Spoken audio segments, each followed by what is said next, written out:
अभी 2 दिन पहले ही हम सबका एक स्पेस हुआ था जिसमें जन्मना वर्णवाद का खंडन किया गया था और कर्मणा वर्णवाद का मंडन किया गया था। जिन लोगों को भी वर्ण जन्म से है या कर्म से है, वह जानने की जिज्ञासा हो, वह कृपया वह स्पेस को एक बार अवश्य सुने। और यह स्पेस का प्रभाव ये हुआ कि भाई जो जन्मना वर्णवाद को मानते थे, वह लोग भी इस विषय पे चर्चा पे तैयार हुए। अभी तक तो वह लोग चर्चा से भागते थे, हम सबको चर्चा के लायक भी नहीं समझते थे, लेकिन अब वह लोग शास्त्रार्थ के लिए तैयार हुए हैं।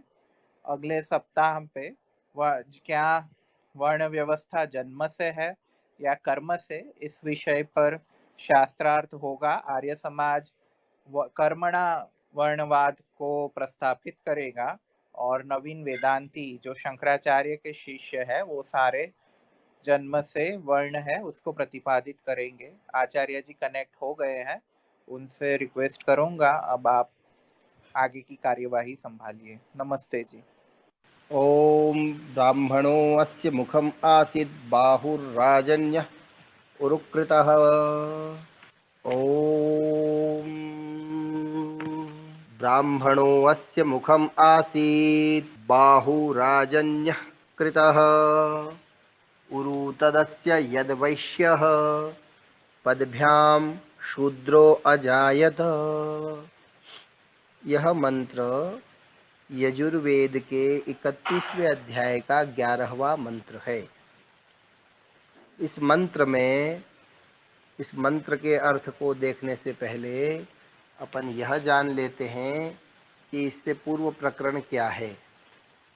ये इस अध्याय का 31वें अध्याय का 11वां मंत्र है और इसमें उससे पहले के मंत्रों में परमात्मा की स्तुति उपासना पूर्वक सृष्टि विद्या के विषय में सारा वर्णन किया गया है।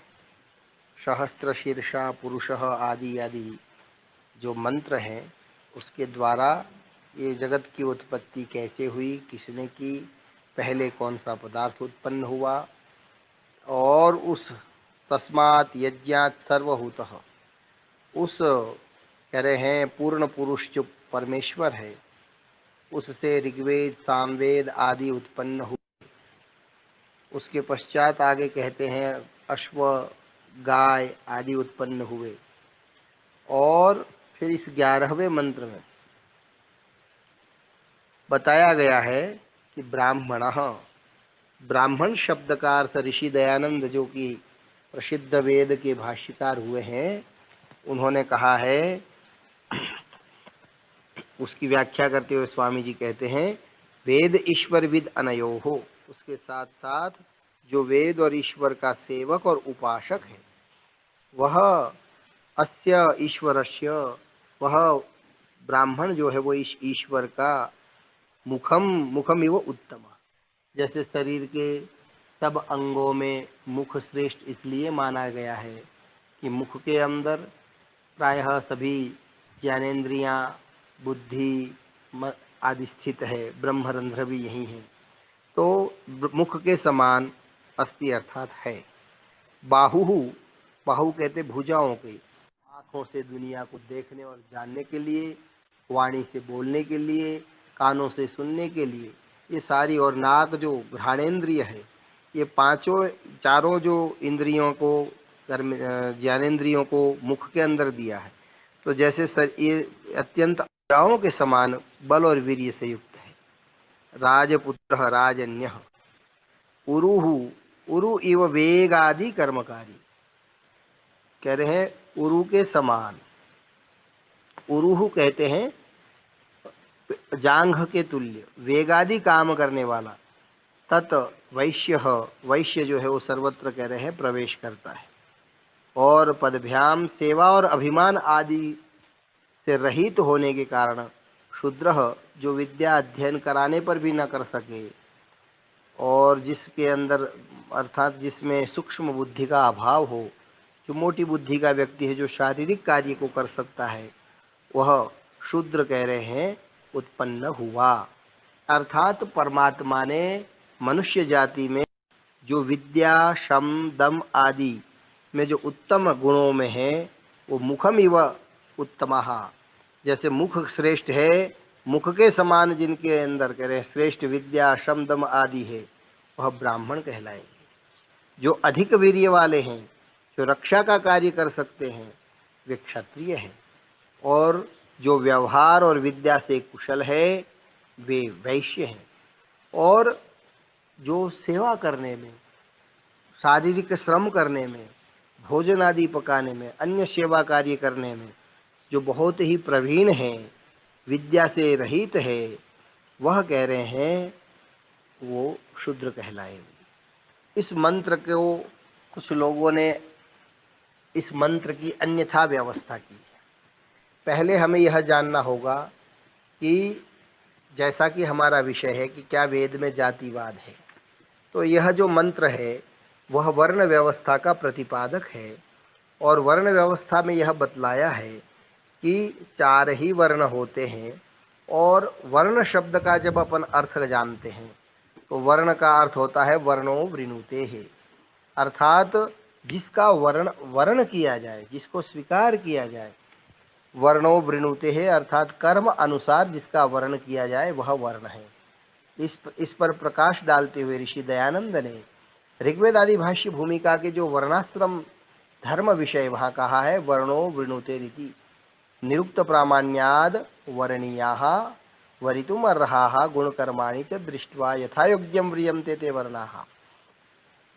गुण कर्म स्वभाव के अनुसार जो जिस जिस चीज का वर्ण कर लेता है, जिस वर्ण के कर्म को स्वीकार कर लेता है। मान लीजिए कि कोई व्यक्ति विद्या अध्ययन और अध्यापन, यज्ञ करने कराने में, दान लेने और देने का कार्य करता है, वह ब्राह्मण हो जाता है। और जो रक्षा का कार्य करता है, जो स्वभाव से थोड़ा सा तेज है, जो राजकीय सेवाओं में नियुक्त हो जाता है, वह व्यक्ति क्षत्रिय कहलाता है। तो क्या अब यहाँ एक कि क्या रज और वीर्य के योग से होता है? मान लीजिए कि माता पिता ब्राह्मण हैं, तो क्या उसका बेटा भी ब्राह्मण होगा? तो स्वामी जी कहते हैं रज और वीर्य श्लोक का उदाहरण दिया है। ब्राह्मण का शरीर बनता कैसे है, कोई व्यक्ति ब्राह्मण बनता कैसे है? स्वाध्यायेन जपैर होमै त्रैविद्येन इज्जया सुतैः महायज्ञैश्च यज्ञैश्च ब्राह्मीयम क्रियते तनुः।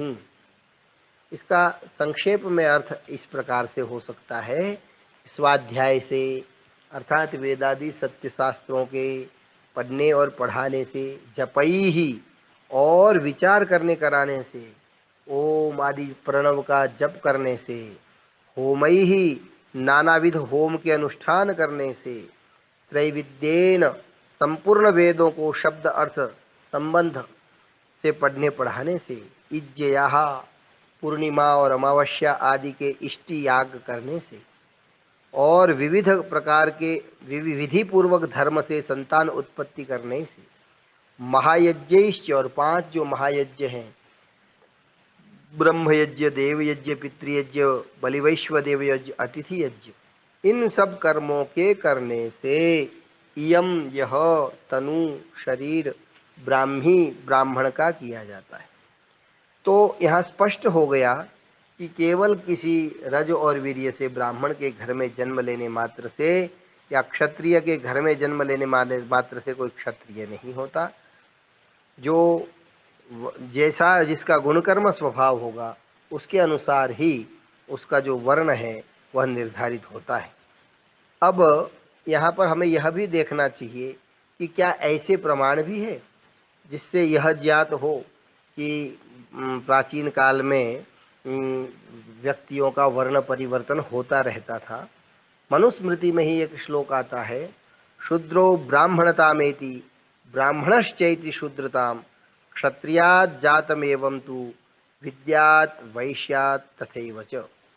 देखिए कुछ लोगों ने, अब वो अंग्रेजों के काल में हुआ या हमारे ही कुछ पौराणिक बंधुओं की अज्ञानता या स्वार्थ के कारण हुआ, लेकिन ये जो जन्मना जातिवाद और हमारे विविध जो ग्रंथ थे उन ग्रंथों में जिस प्रकार का प्रक्षेप हुआ, मिलावट हुई, उससे संसार का बड़ा अनिष्ट हुआ है।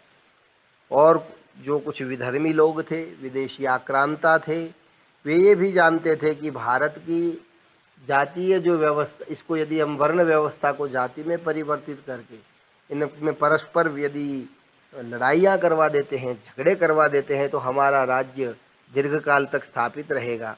तो उन लोगों ने अपने उद्देश्यों को सफल करने के लिए जन्मना जातिवाद को हमारे इन शास्त्रों के अंदर मिलाना प्रारंभ किया।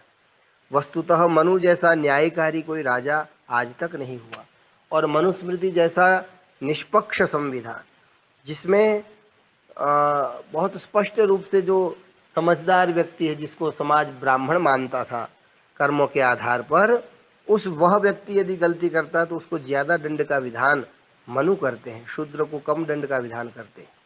और ये जो श्लोक मैंने अभी उच्चारण किया था, उसमें बहुत स्पष्ट है कि जो शूद्र कुल में उत्पन्न होके ब्राह्मण, क्षत्रिय और वैश्य के सदृश गुण कर्म स्वभाव वाला हो, तो वह शूद्र भी ब्राह्मण बन जाएगा, और क्षत्रिय भी बन सकता है और वैश्य भी बन सकता है। वैसे ही ब्राह्मण, क्षत्रिय और वैश्य के कुल में उत्पन्न हुए कि गुण कर्म स्वभाव यदि शूद्र के सदृश हो, तो वह ब्राह्मण, क्षत्रिय, वैश्य शूद्र वर्ण में समझा जाता था।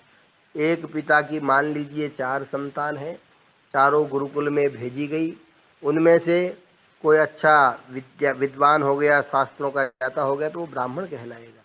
कोई और यदि कोई राष्ट्र की रक्षा में, सेवा में जाता है, तो वो क्षत्रिय है।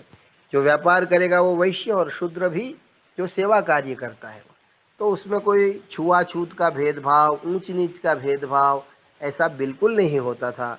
एक ही परिवार में रहते हुए एक ही पिता की 4 संतान 4 अलग अलग वर्णों का वर्ण कर सकती थी, चारों अलग अलग वर्ण वाले भी हो सकते थे। आपस्तंभ गृह सूत्र में एक श्लोक आता है, धर्मचर्यया जघन्यो वर्णः पूर्वं पूर्णवं वर्णम आपद्यते जाति परिवृत्तौ। अधर्मचर्यया पूर्वो वर्णो जघन्यम जघन्यम वर्णम आपद्यते जाति परिवृत्तौ। धर्माचरण से निकृष्ट वर्ण अपने से उत्तम उत्तम वर्ण को प्राप्त होता है। कोई कह रहे हैं कि मान लीजिए धर्म कर्म में बहुत श्रेष्ठ है, उपासना करता है, स्वाध्याय करता है, तो उसका जो वर्ण है उससे वो धीरे धीरे उत्तम वर्ण को प्राप्त हो जाता है, और वह उसी वर्ण में गिना जाता है जिसका वह योग्य हो, जिसके उसके गुण कर्म स्वभाव हो। और वैसे ही अधर्म आचरण के द्वारा यदि कोई व्यक्ति, ठीक है कि ब्राह्मण का एक बार उसने ब्राह्मण वर्ण में प्रविष्ट हो गया, किंतु वहाँ रहते हुए भी यदि वह श्रेष्ठ आचरण नहीं करता है, अधर्म आचरण करेगा, पूर्व पूर्व अर्थात उत्तम उत्तम वर्ण वाला मनुष्य अपने से नीचे वाले वर्ण को प्राप्त होता जाता है। इसलिए यह बात हमें बहुत ही अच्छी प्रकार से समझ लेनी चाहिए कि वेद और वेदादि सत्य शास्त्र जो है वो जाति को मानते ही नहीं। ये जो तथाकथित जन्मना जातिवाद है उसका कहीं वहाँ पर वर्णन नहीं। वैसे जाति कहते किसे हैं, तो वहाँ कहा है सकृत समान आकृति समान आकृति लिंगार जाति। जिसका चेहरा एक जैसा हो, नाक सबकी एक जैसी है, आंख एक ही स्थान पर है, तो हम सबकी जाति मनुष्य जाति पूरी एक है। वह व्यक्ति चाहे अमेरिका में रहता है, चाहे उसका जन्म किसी भी मत संप्रदाय में हुआ है, उन सब की जाति एक ही है। और जो पशु पक्षियों में हम देखते हैं भिन्न भिन्न जाति है, कहीं गाय है, कहीं हाथी है, कहीं घोड़ा है। पक्षियों में भी भिन्न भिन्न है, कबूतर है, मोर है। तो इस प्रकार की जो ये पशु पक्षियों में वो जातियां इस प्रकार से होगी जिनका चेहरा आकृति सब समान हो, वह एक ही मनुष्य जाति है। और ये जो 4 थे वो वर्ण है, और चारों ही वर्णों का गुण कर्म स्वभाव के आधार पर ही निर्धारण होता था। और उनके गुणों को बताया है कि ब्राह्मण कौन बन सकता है। जिस व्यक्ति के अंदर निम्न गुण होंगे वो ब्राह्मण समझा जाता था। शमो दमः तपः शौचम क्षांतिरार्जवम एवच ज्ञानम विज्ञानम आस्तिक्यम ब्रह्म कर्म स्वभावजम। अर्थात जो शम अर्थात मन से बुरे काम की भी इच्छा न करता हो और उसको अधर्म में कभी प्रवृत्त नहीं होने देता हो। दमः जो श्रोत्र और चक्षु आदि इंद्रियों को अन्याय आचरण से रोककर धर्म में चलाता हो, तपह जो सदा ब्रह्मचारी और जितेंद्रिय हो, शौचम और जो पवित्र हो जल से, जैसे कि यह कहा है अद्भिर गात्राणि शुद्ध्यन्ति मनः सत्येन शुद्ध्यति विद्या तपोभ्याम भूतात्मा बुद्धिर्ज्ञानेन शुद्ध्यति। जल से हमारे शरीर के बाह्य अंगों की शुद्धि होती है, मन सत्याचार से शुद्ध होता है, विद्या और धर्म अनुष्ठान से जीवात्मा और बुद्धि ज्ञान से पवित्र होती है।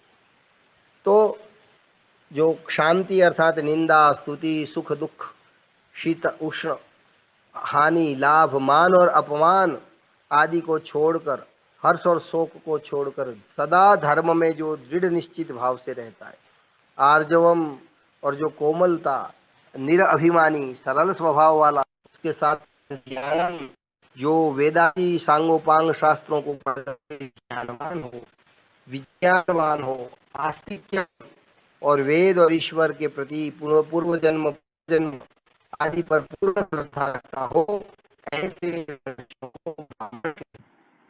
आचार्य जी के यहाँ बारिश हो रही है तो बीच बीच में गड़गड़ाहट की आवाज आ जा रही है।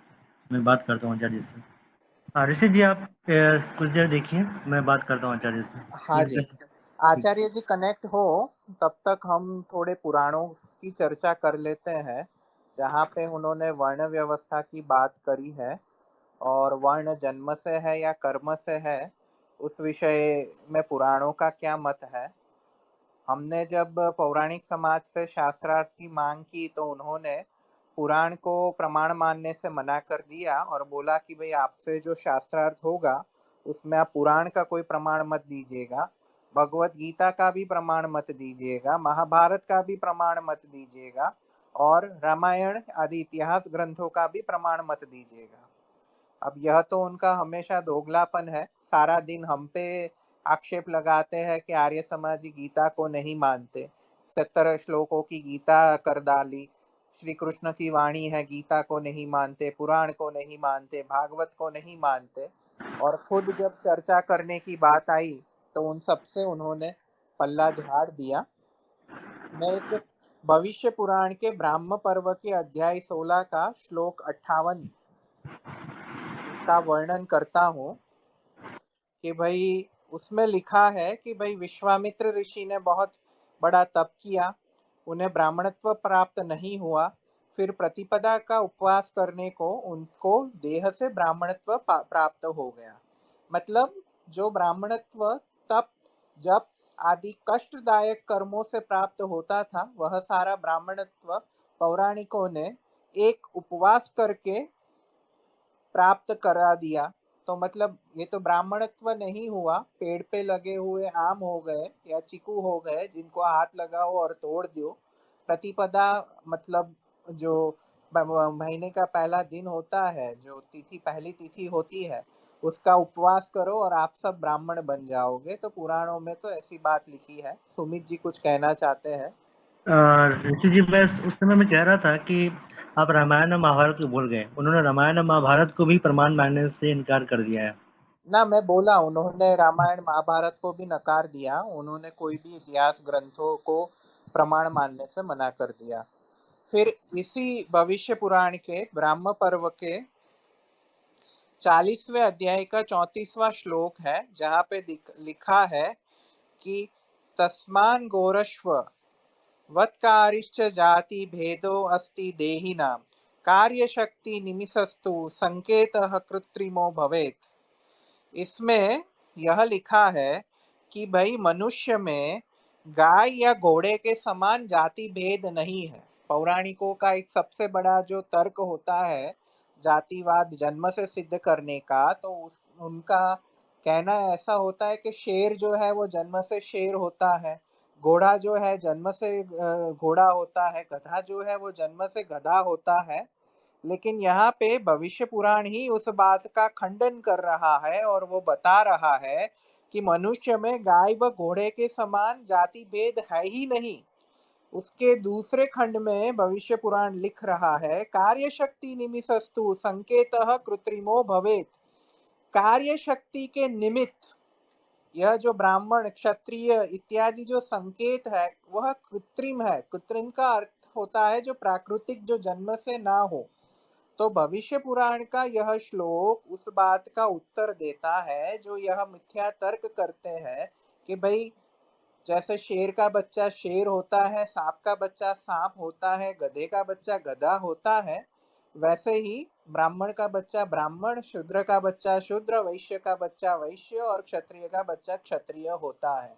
यह बात को पुराण भी मान्यता नहीं देता, इसीलिए शायद उन्होंने पुराण को प्रमाण मानने से मना कर दिया होगा, ऐसा हम मानते हैं, क्योंकि पुराणों में तो उनके पक्ष की बहुत बुरी तरह से हालत की गई है। एक में भागवत पुराण के जो 5वें स्कंद के 4थे अध्याय में 13वां श्लोक है, उसमें लिखा है कि राजा नाभि के 100 पुत्र थे। वह 100 पुत्रों में से 51 पुत्र कर्मों से शुद्ध होकर ब्राह्मण हो गए।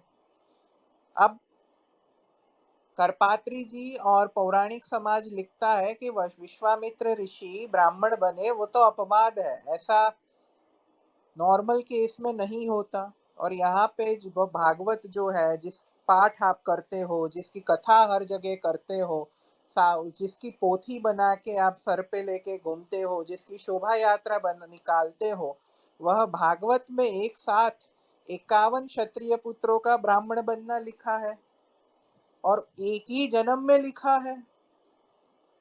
वह बोलते हैं कि भाई हाँ, व्यक्ति कर्म से ब्राह्मण बन सकता है, कर्म से क्षत्रिय बन सकता है, लेकिन वह प्रारब्ध कर्मों से होता है, आपके पूर्व अर्जित कर्मों से होता है, इस जन्म के कर्मों से नहीं होता। इस जन्म में जो कर्म करोगे उसका फल आपको अगले जन्म में मिलेगा और अगले जन्म में आपको इस प्रकार से वर्ण प्राप्त होगा। एक एक मैं अंतिम प्रमाण रख रहा हूँ, फिर मैं आचार्य जी से विनंती करूंगा कि वो बोलेंगे। जी भविष्य पुराण के प्रतिसर्ग पर्व के खंड 4 अध्याय 21 श्लोक 15 से 17, जिसका मैंने वर्णन मेरे पिछली स्पेस में भी किया था कि भाई कण्व ऋषि ने मलेच्छ देश मिश्र से 10,000 लोग लाए, जिसमें से 2,000 वैश्य बने, कुछ शूद्र बने, कुछ ब्राह्मण बने। तो यहाँ पे तो आप मलेच्छों को भी उसी जन्म में वैश्य बना रहे हो, शूद्र बना रहे हो, ब्राह्मण बना रहे हो। तो इससे यह सिद्ध होता है कि भाई वेदों में या पुराणों में भी जब ओरिजिनली लिखे होंगे तब उसमें जातिवाद नहीं था। आगे जाके जब पुराणों में मनुस्मृति आदि ग्रंथों में प्रक्षेप करना शुरू हुआ, तब जो जन्मना जातिवादी वर्ग था उन्होंने इसमें सारी बातें जोड़ने लगे। अब मैं आचार्य जी से आग्रह करूंगा वो अपनी स्पेस आगे बढ़ाए। जिनको भी बोलने की इच्छा है वो रिक्वेस्ट भेजे, आपको आचार्य जी के वक्तव्य के बाद बोलने का मौका दिया जाएगा। नमस्ते। नमस्ते जी, धन्यवाद ऋषि जी। मैं कुछ ये समस्या थी इसकी कनेक्टिविटी की, उसके कारण से जुड़ नहीं पा रहा था। तो बात अपनी चल रही थी कि वेद में बहुत स्पष्ट रूप से कहा है कि वर्ण तो 4 ही है, और वह जो वर्ण शब्द है वो वृत्ति के आधार पर ही बनते हैं। 1980 के अंदर काशी में वर्ण व्यवस्था को रज और वीर्य के संयोग पर आधारित मानने वाले किसी एक मनुष्य ने जाति भेद का प्रसंग उठाया था। तब अपने जो विद्वान थे उन लोगों ने 1980 में, ये है 1880 में नहीं, तो जो हमारे पक्ष के विद्वान थे उन्होंने कहा कि मान लीजिए कोई ब्राह्मण व्यक्ति है और उसके 2 बेटे हैं, किसी कारण से संयोगवश या प्रलोभनवश या अज्ञानतावश यदि कोई एक ईसाई बन जाता है और दूसरा मुसलमान बन जाएगा, तो क्या आप उसको ब्राह्मण मानेंगे? तब जो जन्मना ब्राह्मण को मानने वाले लोग हैं वे भी ये कहने लग गए कि नहीं, वो यदि ईसाई या मुसलमान बन जाएंगे तो हम उसको ब्राह्मण नहीं मानेंगे। तो जन्म ब्राह्मणत्व कहाँ रहा? इससे यह सिद्ध होता है कि जो ब्राह्मण आदि उत्तम कार्य करते हैं वे ही ब्राह्मण आदि होते हैं, और जो नीच भी उत्तम वर्ण के गुण कर्म स्वभाव वाले होवे तो उनको भी उत्तम वर्ण में और उत्तम वर्णस्थ होकर के नीच कर्म करे तो उसको भी नीच वर्ण में गिनना चाहिए। या उत्तम और नीच अर्थात निम्न का केवल परिभाषा है, कोई उसमें श्रेष्ठता या उसका नहीं है।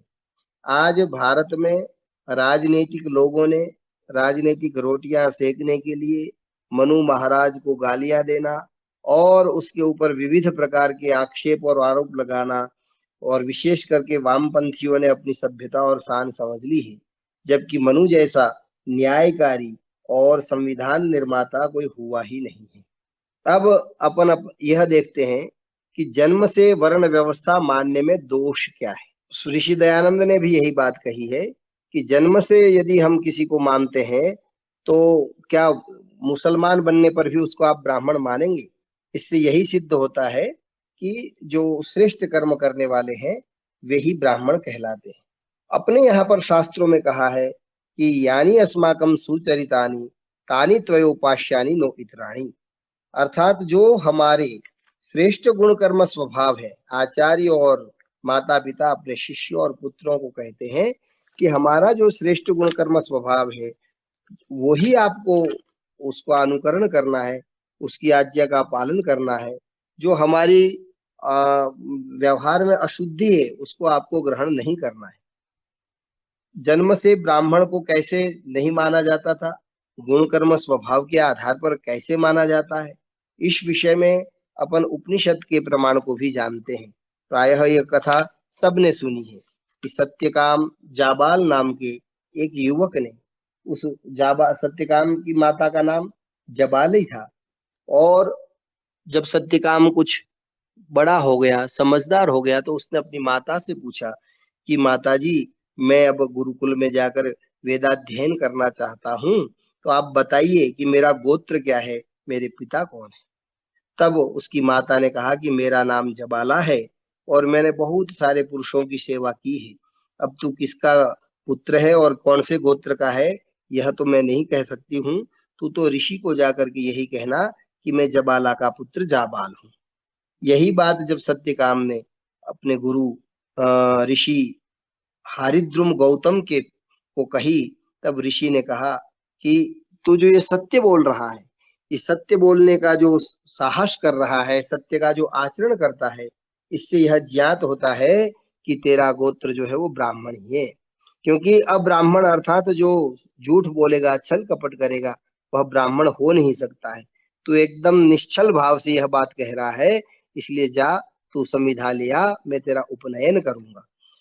और ऐसे बहुत सारे उदाहरण आते हैं कि विश्वामित्र ऋषि का, जैसा इन्होंने भी अभी अपने ऋषि उवाच के द्वारा कहा गया कि इस प्रकार से बहुत सारे ऐसे व्यक्ति हुए हैं जिन्होंने अपने जन्मना जो वर्ण था, उस जन्मना वर्ण को छोड़कर अपनी तपश्चर्या के द्वारा, अपने विद्याध्ययन के द्वारा अन्य वर्ण को उन्होंने जो है प्राप्त कर लिया, अन्य वर्ण के कार्यों को करना प्रारंभ कर लिया। महाभारत में एक श्लोक आता है, ब्रह्मवक्त्रम भुजौ क्षत्रम कृत्स्नम उदरम विषः पादौ यस्य आश्रिताः शूद्रास्तस्मै वर्णात्मने नमः। तो जो ब्राह्मणोऽस्य मुखम आसीत, अपन ने जो प्रारंभ में जिस मंत्र की चर्चा की थी उसी के अनुरूप यह श्लोक है। तो यहाँ पर पदभ्याम जो है, वो पदभ्याम जो विभक्ति है, कुछ लोग ये मानते हैं कि पैरों से शूद्र की उत्पत्ति हुई, तो पदभ्याम में पंचमी विभक्ति नहीं मान करके तृतीया मानी गई। और वर्ण शब्द का जो अर्थ है वो वर्णो वृणुते ही है। क्षत्रिय आदि के गुण कर्मों को भी हमने देखा। अब शूद्र शब्द जो है, जो वेद पढ़ता पढ़ाता है वह ब्राह्मण है। जो रक्षा करता है, क्षत्रिय जो है क्षणु हिंसायाम अर्थ वाली धातु से बनता है, और वैश्य जो है वो विश्व प्रातिपदिकी इस धातु से अपत्य अर्थ में प्रत्यय करके वैश्य बनता है। और शूद्र जो है वो सूचि शोकार्थक धातु से रक प्रत्यय करने पर सिद्ध होता है। शूद्र वह व्यक्ति बनता है जो अपनी विद्या में पिछड़ जाने से किसी भी प्रकार की उन्नति की स्थिति को प्राप्त नहीं कर सकता है। अर्थात आज की भाषा में अपन देखें, लौकिक परिस्थितियों में देखें, तो सरकारी कर्मचारियों में भी जो है अलग अलग श्रेणियां निर्धारित की है। जो चतुर्थ श्रेणी कर्मचारी होता है उसका कार्य जो आज की तारीख में जो अपन देखते हैं ऑफिसों में, वही कार्य शूद्र का था। सेवा का कार्य, जल पिलाने का कार्य, शुद्धि करने का कार्य, तो उसमें कहीं भी छुआछूत या भेदभाव या ऊंच नीच का भाव था ही नहीं। महाभारत के अंतर्गत यक्ष ने भी युधिष्ठिर से पूछा था, राजन कुलेन वृत्तेन स्वाध्यायेन श्रुतेन वा ब्राह्मणः केन भवति एतद् ब्रूहि सुनिश्चितम। कह रहे हे युधिष्ठिर, तू ये बता कि ब्राह्मण कैसे बनता है। कुलेन, क्या किसी जन्म, एक व्यक्ति विशेष के घर में जन्म लेने से, वृत्तेन, उसके चरित्र से, आचरण से बनता है, स्वाध्यायेन, या अध्ययन करने से बनता है। किससे व्यक्ति ब्राह्मण बनता है, इसका उत्तर आप दीजिए। तब युधिष्ठिर ने कहा था, शृणु यक्ष कुलम तात न स्वाध्यायो न च श्रुतम कारणम ही द्विजत्वे च वृत्तमेव न संशयः वृत्तम यत्नेन संरक्ष्य ब्राह्मणेन विशेषतः अक्षीण वृत्तो न क्षीणो वृत्ततस्तु हतो हतः पठकाः पाठकाश्चैव ये चान्ये शास्त्रचिन्तकाः सर्वे व्यसनिनो मूर्खाः यह क्रियावान स पंडितः। बहुत स्पष्ट बात युधिष्ठिर ने वहां पर कह दी थी कि किसी जन्म, श्रीणु यक्ष कुलम तात, हे कह रहे यक्ष, हे तात, आप इस बात को सुनिए कि कोई व्यक्ति स्वाध्याय करने के कारण या बहुत बहुश्रुत होने के कारण द्विजत्व को प्राप्त नहीं होता है। यदि उसको ब्राह्मण बनना है, द्विज बनना है, तो उसका वृत्त अर्थात उसका आचरण, व्यवहार, सदाचार ही मुख्य कारण है। इसलिए कहा कि सदाचार की यत्नपूर्वक रक्षा करनी चाहिए। जो व्यक्ति सदाचार की रक्षा नहीं करता है, वह, कह रहे हैं, ब्राह्मण नहीं है। कह रहे पढ़ने और पढ़ाने वाले, शास्त्र का चिंतन करने वाले भी बहुत व्यक्ति मिल जाएंगे, वो सारे शास्त्र के व्यसनी और मूर्ख माने जाते हैं। यह क्रियावान सह पंडित, लेकिन जो उसने पढ़ा है, जो पढ़ा है उसको जो आचरण में ला रहा है, क्रिया में ला रहा है, वही व्यक्ति जो है वह पंडित माना जाता है, वही व्यक्ति ब्राह्मण माना जाता है। अब जो मनुस्मृति का भी हमने प्रमाण दिया था कि शूद्र जो है वो ब्राह्मण हो जाता है और ब्राह्मण जो है वो शूद्र बन जाता है। मनुस्मृति में ही एक अन्यत्र उदाहरण दिया है, यो अनधित्य द्विजो वेदम अन्यत्र कुरुते श्रमम स जीवन एव शूद्रत्वम आशु गच्छति सान्वयः। कह रहे हैं जो व्यक्ति वेद का अध्ययन नहीं करता है, वेद का चिंतन मनन नहीं करता है, वेद का पठन पाठन और प्रचार प्रसार नहीं करता है, वह व्यक्ति जीता हुआ ही सान्वयः अर्थात परिवार सहित वो जो है वो शूद्रत्व को प्राप्त हो जाता है। तो इस प्रकार के बहुत सारे उदाहरण हैं जिससे यह ज्ञात होता है कि व्यक्ति जो है, जन्म से हम सब की एक ही मनुष्य जाति है और कर्म के आधार पर जिस जिस वृत्ति को हमने स्वीकार कर लिया, उस के आधार पर हम जो है 4 वर्णों में परिवर्तित हो जाते हैं। इस विषय में आपके और कोई प्रश्न हो तो आप पूछ सकते हैं। प्रायः जो है समय पूरा होने जा रहा है, इस विषय को और आगे बढ़ाते हैं। यदि कोई प्रश्न है, शंका है तो उसको करेंगे, फिर अपन आगे बढ़ते हैं। धन्यवाद। शस्त्रधारी है, एक शस्त्रधारी सेना में काम कर रहा है और दूसरा किसी वैश्य की सेवा में है, तो दोनों सूरत में उसका वर्ण क्या होगा? ये मैं समझा नहीं जी, क्या कौन सा वर्ण क्या होगा, फिर से बोलेंगे? आवाज कोई शस्त्रधारी है, मतलब हथियार चलाना जानता है जी। एक तो है जो सेना में काम कर रहा है और दूसरा जो किसी वैश्य के यहाँ उसको सुरक्षा दे रहा है, तो दोनों ही सूरतों में उसका वर्ण क्या होगा? आपकी भी आवाज स्पष्ट नहीं आ रही है। दोनों सूरतों में मतलब शस्त्र चलाना जानता है, लेकिन कर्म क्या कर रहा है वो? एक तो है जो सेना में काम कर रहा है, सेना में काम कर रहा है जी, और दूसरा जो है वो किसी बिजनेसमैन के यहाँ काम कर रहा है, उसको सुरक्षा दे रहा है जी, गार्ड का काम उसके कर रहा है। हाँ जी हाँ। देखिए उसकी वृत्ति तो जो है ठीक है, सेवक की है, लेकिन वो वर्ण तो उसका क्षत्रिय ही है, रक्षा का कार्य कर रहा है। देखिए सेना में कार्य करना और व्यक्ति विशेष की सुरक्षा करना वो भी प्रायः एक जैसा ही है देखा जाए तो, क्योंकि क्या होता है कि सैनिक जो है बॉर्डर पे लड़ता है, वो विदेशी से लड़ता है ना, अन्य राज्य वाले से लड़ता है, अन्य देश के। और ये जो व्यक्ति, हम देखते हैं कि आज बहुत सारे ऐसे धनाढ्य व्यक्ति है जिनको सरकार सुरक्षा उपलब्ध कराती है, सांसदों को सुरक्षा उपलब्ध कराती है। तो ये बात ठीक है कि जो राज्य की रक्षा के लिए, लेकिन जब राज्य, क्योंकि कोई भी व्यक्ति यदि राज्य कर्मचारी है तो वो उसको सुरक्षा यदि प्राइवेट व्यक्ति को भी उपलब्ध कराता, वो तो राजाज्ञा से ही कराता है, तो वो क्षत्रिय का ही कर्म है। और जो भी हम कर्म करते हैं, मान लीजिए ब्राह्मण है ना, तो ऐसे तो ब्राह्मण भी या अध्यापक है, वो पढ़ा रहा है, और पढ़ाने पर भी उसको भी आजीविका तो चलानी ही है।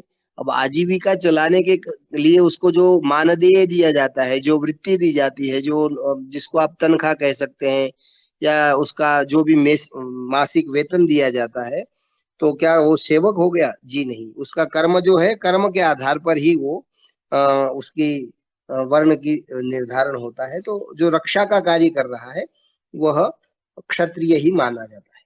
आचार्य जी, जी मैं ऋषि बात कर रहा हूँ। मुझे महाभाष्य में एक जो वचन आता है, तप श्रुतिश्च योनिश्च यत् ब्राह्मण कारकम तप श्रुतिभ्याम यो हिन जाति ब्राह्मण एव सह। ये एक महाभाष्य का वचन है नहीं, जिसको बार बार ये पौराणिक, महाभाष्य का नहीं, महाभारत का होगा। नहीं, पातंजलि महाभाष्य का वचन है, हम्म। जहाँ पे उन्होंने लिखा है कि तप श्रुति नहीं, वो तो और योनि मैं तो समझ अर्थात, गया, वो तो कि तप और श्रुति और योनि, ये तीन ब्राह्मण के कारक है। और जो तप और हाँ जी, श्रुत अर्थात वेद आदि को नहीं जानता, वो मात्र योनि से ही ब्राह्मण माना जाएगा, कर्म से नहीं हाँ, माना जाएगा। जाति ब्राह्मण एव स, मतलब सिर्फ जन्म ये से ब्राह्मण मैं है। आपसे अनुरोध करूंगा, इसका एक फोटो खींच के आप जरूर भेजना, क्योंकि महाभाष्य में मेरे ध्यान में ये बात, मतलब मेरे स्मरण में नहीं है, हो सकता है वो होगी। तो उसमें जाति ब्राह्मण का मतलब ये है कि वो जन्म मात्र से ब्राह्मण है। जाति है ना, वैसे जाति शब्द जो बनता है ना, वो जनि प्रादुर्भावेश धातु है, जनि धातु से ही जाति बनता है। न को आत्व हो जाता है, ती के प्रत्यय के पर रहते, तो जाति बनता है। अर्थात वो वंश, मतलब ऐसा भी होता है कि कोई व्यक्ति ब्राह्मण, मान लीजिए कि मेरे पिताजी ब्राह्मण है उदाहरण के रूप में, और ब्राह्मण का अर्थ फिर वही अपने वर्ण से है कि भाई वो ऐसे अच्छे कर्म करते हैं। लेकिन उनका यदि कोई बेटा है, या मैं ही मान लीजिए कि अपने कर्म से रहित होकर के पथ भ्रष्ट हो जाता हूँ, तो वो बस माता पिता के कारण, उसके पिता ब्राह्मण थे लेकिन वो ब्राह्मण नहीं है, क्योंकि उसका तप और श्रुति अर्थात विद्या अध्ययन जीरो है, शून्य है। तो वो केवल मात्र नाम मात्र का ब्राह्मण रह जाएगा। उससे यह सिद्ध नहीं होता कि भाई जाति से ब्राह्मण माना जाएगा। और ये आप जरूर उसका प्रमाण मुझे फोटो खींच के जरूर भेजिएगा व्हाट्सएप पर पे, जिससे मैं और भी इस पे थोड़ा चिंतन कर सकूं। जरूर आचार्य जी, नमस्ते। नमस्ते जी। आकाश जी बोले, और किसी को बोलना है तो रिक्वेस्ट भेजिएगा। जी, ये सवाल था कि जो गृहिणी है, हाउस वाइफ रहती है, उसका क्या वर्णन है? आवाज नहीं आ रही जी, क्या कह रहे हैं? जी, जो गृहिणी हाउस वाइफ रहती है, उसका क्या वर्णन है? जो, अच्छा, जो घर पे महिलाएं रहती है उसका क्या वर्ण होगा? अब जो मान लीजिए अध्ययन अध्यापन नहीं कर रही है ना, कुछ नहीं कर रही, सेवा कार्य कर रही है, तो उसका वर्ण, अब उसको वर्ण की वैसे भी कोई आवश्यकता नहीं है, वो तो अब वर्ण का नहीं क्या। नहीं नहीं, नहीं, नहीं, आवश्यकता क्यों नहीं है? हम्म। श्री कृष्ण भगवान ने क्या कहा कि पूरी सृष्टि को मैंने 4 वर्णों में। हाँ, वो ऐसा है, उसका जो हाँ, वर्ण का निर्धारण आप करेंगे, यदि देखिए वहां पर ये कहा गया है, जहां पर इस प्रकार की चर्चा आती है कि जो ब्राह्मण वर्णस्थ जो महिलाएं हैं, वो नहीं प्राचीन प्राचीन काल में महिलाएं न्याय व्यवस्था में सहयोग करती थी। जो क्षत्रिय की नहीं, पत्नी होती थी आपने और जो ब्राह्मण की पत्नी होती थी, जो अध्ययन अध्यापन करती थी, वो जो है वो ब्राह्मणी कहलाती थी। और जो सामान्य गृहिणी है, तो बस वो सामान्य ही रहेगी, उसको आप जो भी शूद्र की श्रेणी में डालें, जो विशेष कार्य कुछ भी नहीं कर आचार्य, रही है, तो वो उसी में मानना पड़ेगा। जो व्यापार में, हाँ, मतलब सारी गृहिणियां शूद्र है। नहीं नहीं नहीं, ऐसा नहीं है। सारी सारी नहीं कह सकते हैं। जो घर पे रहते हुए भी चिंतन कर रही है, पठन पाठन कर रही है, अपने बच्चों को पढ़ा रही है, तो वो शूद्र कैसे हो जाएगी? है ना? फिर इस हिसाब से तो हर कोई कर रहा है पठन पाठन। अगर कोई शूद्र का काम भी कर रहा है, अगर जैसे आपने गवर्नमेंट ऑफिस का एग्जांपल दिया, है जी। तो वहां भी कोई कर रहा है, आपने गवर्नमेंट ऑफिस का एग्जांपल दिया था, जी। जहाँ पे कोई प्यून का काम कर रहा है और आपने बोला कि वो शूद्र की श्रेणी का काम कर रहा है, वो जबकि हो सकता है वो भी घर पे पठन पाठन कर रहा हो। नहीं, तो पठन पाठन कर रहा है, बुद्धिमान है, तो वो ब्राह्मण ही कहलाएगा ना। और उसमें ब्राह्मण में फिर एक बात और आती है, देखिए, जो अपने शास्त्रों में कहा ना, एक केवल पठन पाठन से नहीं होता है। जैसा अपन ने गीता का श्लोक अभी मैंने उदाहरण दिया था, शमो दमः शौच है, जो अर्थात मन और इंद्रियों को वश में रखने वाला है, तपस्वी है, बाह्य शुद्धि भी रखता है और आंतरिक शुद्धि रखता है, जो ऋजु है, कोमल है, जो ज्ञान और विज्ञान से युक्त है, जो आस्तिक्य का भाव रखता है, वह ब्राह्मण है। केवल पठन पाठन से ही ब्राह्मणत्व का निर्धारण नहीं होता है। और जैसा कि हमने एक और उदाहरण दिया था यक्ष युधिष्ठिर के संवाद का, कि उसमें ये कहा कि भाई ये वृत्त से ब्राह्मण होगा, जन्म से होगा, या जो है पठन पाठन से होगा। तो उन्होंने यह कहा, बहुत स्पष्ट कहा युधिष्ठिर ने यक्ष को, कि आचरण से ही यह क्रियावान सैव पंडित, जो जिसका श्रेष्ठ आचरण है, जो सदाचार पूर्वक जीवन व्यतीत कर रहा है और इन गुणों से युक्त है, वह ब्राह्मण कहलाएगा। तो जो माता बहन घर पे रह करके इन श्रेष्ठ गुणों का पालन कर रही है, तो क्यों नहीं कहलाएगी, वो भी कहलाएगी ब्राह्मण। और जो इन श्रेष्ठ गुणों से रहित है, उसको शूद्र ही मानना पड़ेगा, और क्या मानेंगे आप। और भले ही वो चतुर्थ श्रेणी कर्मचारी है, लेकिन इन श्रेष्ठ गुणों से युक्त है, तो ये माना जाएगा। मैंने वो जो उदाहरण दिया था कि चतुर्थ श्रेणी व्यक्ति को कोई छुआछूत का भेदभाव नहीं होता है, तो ऐसे ही जो शारीरिक श्रम का कार्य करता है, तो कोई उसको प्राचीन काल में भी छुआछूत नहीं थी। वो भोजन पकाने का कार्य करते थे, शुद्धता का कार्य करते थे, अन्य कार्य करते थे, और एक ही परिवार में सब साथ में रहते थे। और ये सारा जो विवाद जो उत्पन्न हुआ है, वो आपको मान करके ये चलना पड़ेगा कि जो हमारे देश में विदेशी आक्रांता आए, उन लोगों ने ये बात बहुत अच्छी तरह से उठाई है कि भाई इस बात से ही हिंदू समाज में, जो आज का सनातन समाज है, उसमें जो है मतभेद खड़े होंगे और ये खंड खंड में बट जाएंगे। तो ये विवाद का कोई विषय नहीं है ना, कि कौन कौन सा वर्ण का उसका।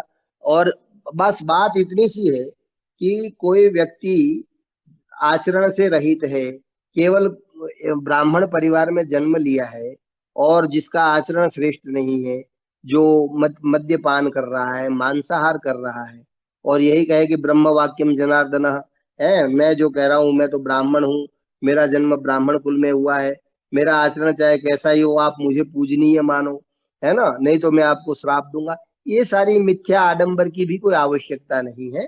और बहुत स्पष्ट बात है कि क्रियावान, जो क्रिया तदनु, शास्त्र का भी पठन पाठन, रावण जो है वो भी बहुत बड़ा विद्वान था, है ना, अच्छा ज्ञाता था, ब्राह्मण वो की श्रेणी में आता था, लेकिन राजा था, क्षत्रिय भी हो गया, लेकिन उसकी क्रिया जो है वो जीरो हो गई, शून्य हो गई, तो शूद्रत्व को प्राप्त हो गया।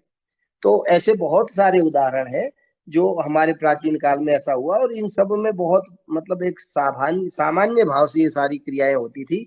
इसमें कोई मतभेद और विवाद की कहीं कोई प्राचीन काल में बात नहीं हुई। धन्यवाद। आचार्य जी, इनका जो एक प्रश्न था गृहिणी के विषय में, हम्म। उसमें एक में मनुस्मृति का उसमें वचन है जी कि विवाह के बाद कन्या अपने पति के वर्ण को ग्रहण कर लेती जी है। जी तो मतलब जो गृहिणी होगी उसका वर्ण वही होगा जो उसके पति का होगा। मैं मनुस्मृति का श्लोक हाँ हाँ।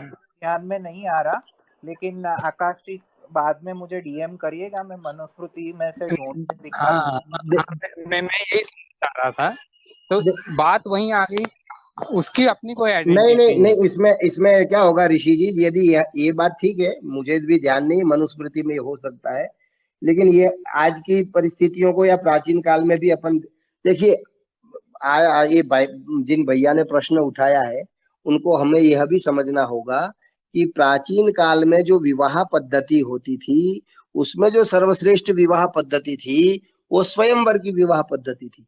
और जो विवाह होता था, वो गुण कर्म स्वभाव के आधार पर होता था।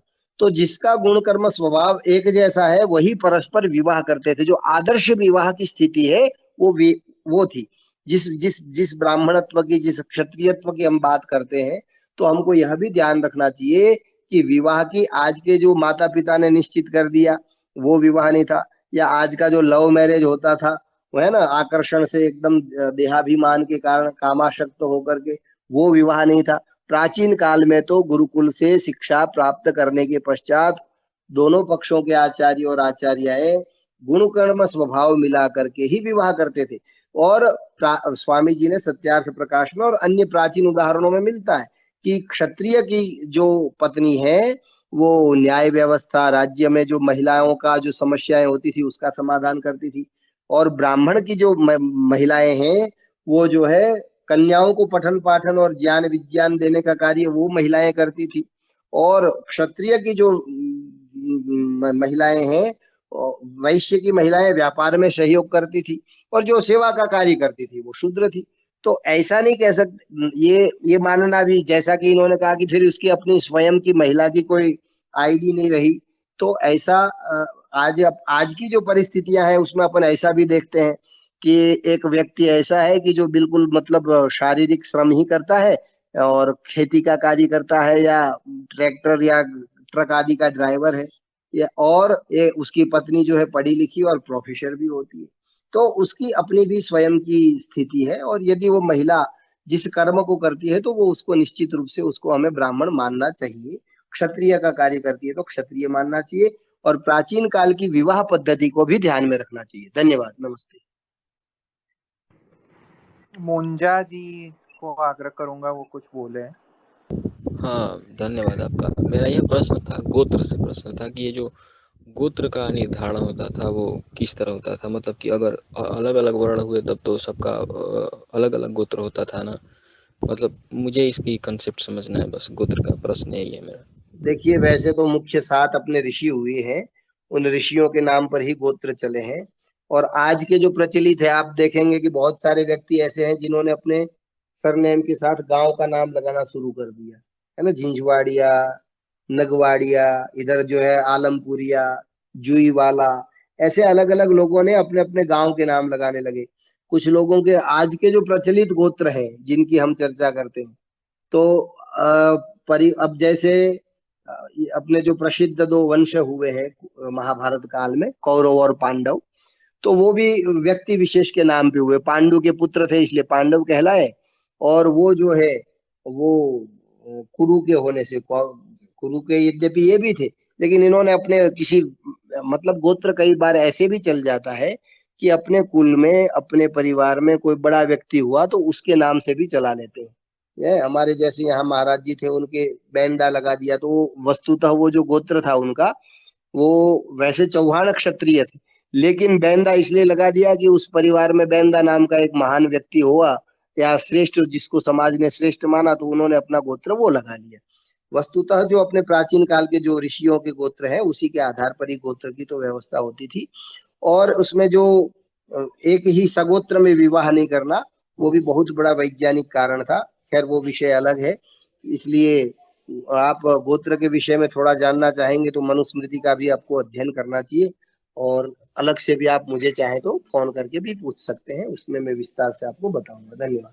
हाँ, तो क्षमा करें, मैं प्रश्न पूछना चाहता हूँ। मैंने कहा कि जैसे कि कुछ लोग कह रहे हैं कि वर्ण जो थे वो जन्म से ही है, तो जन्म से अगर है तो फिर उनका गोत्र भी सेम ही होना चाहिए कि एक ही गोत्र के सब होते चले गए, या अलग अलग हो गए, यही मुझे कंसेप्ट समझना है। आप कृपया लिख के भेजिए। आवाज ये थोड़ी वो हवा की और बारिश टाइप का आवाज आ रही है, समझ में नहीं आ रहा है। ठीक जन्म, है, मैं आपको लिख के जी, भेज जन्म हुआ, किसका जन्म हुआ और किस पे हुआ वो समझ में नहीं आया जी अभी भी। ठीक है, ठीक, कोई बात नहीं, मैं लिख के भेज देता हूँ। जी, अब प्रतिज्ञा जी प्रश्न पूछेंगे। नमस्ते आचार्य जी। मेरा प्रश्न ये है कि ये वर्ण संकरता क्या है, इसकी परिभाषा क्या है। और जैसे अभी आपने आकाश जी के प्रश्नों के उत्तर को देते समय आपने कहा कि अगर गृहिणी जो है वो इसका वृत्ति अगर ब्राह्मणोचित शील संस्कार से संपन्न है तो उसको ब्राह्मणी समझा जाएगा। जी, ऐसी अवस्था में अगर उसका पति शूद्रवत आचरण करता है या किसी सर्विस क्लास में है तो उनसे उत्पन्न संतान को क्या हम वर्ण संकर मानेंगे, या वर्ण संकरता की परिभाषा कर्म से वर्ण को मानने में किस प्रकार लेनी चाहिए। धन्यवाद। देखिए, वर्ण संकर शब्द का प्रयोग वो पहले से ही होता होगा, लेकिन प्रमुख रूप से महाभारत के युद्ध के समय जब अर्जुन युद्ध करने से कतरा रहा था, नहीं कर रहा था, तो उसने कृष्ण को ये भी कहा कि इस युद्ध में हमारे जो है सारे महापुरुष या जो भी श्रेष्ठ योद्धा है, दोनों ही पक्षों से मारे जाएंगे। और जब पुरुषों की बहुतायात में मृत्यु होती है और महिलाएं ज्यादा रहती, तो वर्ण संकरता का वहां जो वर्ण सांकर्य का अर्थ है वह यह है कि कोई भी स्त्री का किसी भी पुरुष के साथ संबंध हो जाना और उससे जो संतान उत्पन्न होगी, है ना, बिना विवाह के गुण कर्म स्वभाव मिलाए बिना ऐसा जो विवाह होता है और उससे जो संतान होगी वो वर्ण संकरता कहलाएगी। और मतलब प्राचीन काल में हमें ये बहुत अच्छी तरह से मानना चाहिए कि भाई वर्ण व्यवस्था एक जहां थी वो बिल्कुल सही थी, और साथ में ही जो सर्वश्रेष्ठ विवाह पद्धति स्वयंवर विवाह पद्धति थी वही थी। तो उस परिस्थिति में तो संकरता आने का प्रश्न ही नहीं होता है, क्योंकि युवक और युवती अपने गुण कर्मों को मिला करके और उसके आधार पर ही विवाह करते थे, और वही आर्ष विवाह श्रेष्ठ विवाह माना गया है। जो विवाह के अलग अलग प्रकार है उसमें सर्वश्रेष्ठ बात जो है आज, और स्वामी दयानंद सरस्वती ने अपने सत्यार्थ प्रकाश के चतुर्थ समुल्लास में ये बात बहुत स्पष्टता से कही कि जब तक ये ब्रह्मचर्य के पालन पूर्वक की स्वयंवर विवाह पद्धति नहीं होगी तब तक जो है भारत का उत्थान नहीं हो सकता है। तो वर्ण वर्ण सांकर्य यह नहीं हो सकता है कि माता पिता ने उसका मान लीजिए कर दिया विवाह और पत्नी होशियार है या पुरुष होशियार है, महिला जो है एकदम कमजोर है, और उसकी जो संतान होगी उसका क्या वर्ण होगा, वो तो वर्ण उस संतान उसके घर में जन्म लेने मात्र से तो वर्ण उसका होना नहीं है। वो तो संतान जब बड़ी होगी और पढ़ करके, एक बात ये भी हमें समझनी चाहिए कि प्राचीन काल में आचार्य लोग गुरुकुलों से ही उसके वर्ण का निर्धारण करते थे। दो बातें इस विषय से संबंधित एक और है कि एक शब्द है द्विज और एक है सबका हम सबका जन्म होता है, लेकिन जो ब्राह्मण क्षत्रिय वैश्य हो जाते हैं, पढ़ लिख करके थोड़े होशियार हो जाते हैं, वो तो द्विज बन जाते हैं। और जो नहीं पढ़ पाते हैं, होशियार नहीं हो पाते हैं किसी भी चीज के अंदर, जिनकी बुद्धि बहुत मोटी होती है, ऐसे व्यक्ति का एक ही जन्म माना जाएगा और वो शूद्र ही माना जाता था। तो ये बात अपने को देखनी है कि वर्ण का निर्धारण भी प्राचीन काल में जो राजा के साथ वहां पर जो धर्मार्य सभा होती थी, प्राचीन काल में केवल राज्यसभा ही नहीं, धर्मार्य सभा अर्थात जो धर्म का निश्चय देती थी, न्याय करने वाली वो न्यायार्य सभा, और एक राजार्य सभा जो राज्य व्यवस्था दंड व्यवस्था को संभालती थी। तो जो ऋषिजन थे, गुरुजन थे, वो मिलकर के तय करते थे कि इसका व्यवहार आचरण विचार वो जो है इस वर्ण के अनुकूल है, इसलिए इस वर्ण की इसको उपाधि दे दी जाए। ये इसलिए उसका जो बेटा होगा उसको माता पिता के आधार पर तो निर्धारण करेंगे, तो फिर तो वही जन्मना जातिवाद हो गया। किसी का भी हाँ निर्धारण ऋषि जी, वर्ण जो है वो जन्म के आधार पर नहीं होगा, माता पिता का जो भी है वो उसके पुत्र से कोई मतलब नहीं रहता है। हाँ जी, जो प्रतीक हाँ ने जो प्रश्न पूछा था वही हाँ प्रश्न मैंने जब समाज से जुड़े तब मैंने स्वामी विवेकानंद जी परिवारजक से पूछा था। उन्होंने मुझे जो उत्तर दिया वह उत्तर मैं रख रहा हूँ। उन्होंने वर्ण संकरता का विधान यह किया कि भाई आपके वर्ण में स्थित होके हुए अगर आप किसी और का कार्य कर और वर्ण का कार्य कर रहे हो तो आप वर्ण संकर हुए।